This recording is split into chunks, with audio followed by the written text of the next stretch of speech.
We're going to look at level 1, the use of weapons for defence. Your first line of defence should be your body, your fingers, your hands, your knees, your head, your teeth. But sometimes you may need to use something. I teach various people, various organisations, NHS, local councils, but I was approached by some people involved with domestic abuse and she wanted to know how to protect herself. I did give her lots of confidence, but prior to that she'll be carrying a knife and a stun gun, of which she thought that was going to help her.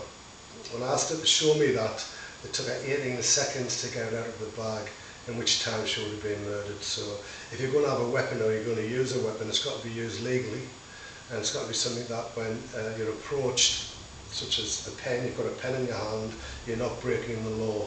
A pen is very, very useful. It's something that you'll carry all the time, but to have it in your pocket would be no good.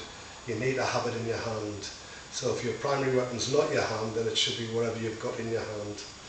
If someone's going to shoot you and you've got a knife, that person's got to go for the gun, so the person with the knife will win because it's in his hand. So you've got to make sure whatever weapon you're going to use, whether it be a pen, a set of keys, coins, etc., you've got them in your hand.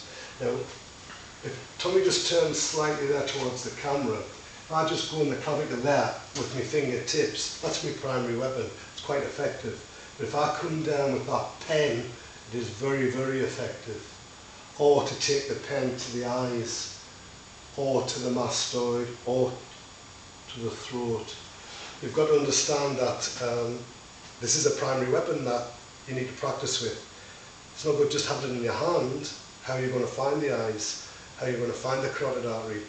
How are you going to find the clavicle or the throat? You need to practice with this weapon on a regular basis. Quite often people say, well, I've got a set of keys in my hand, and I think, well, have you used them before?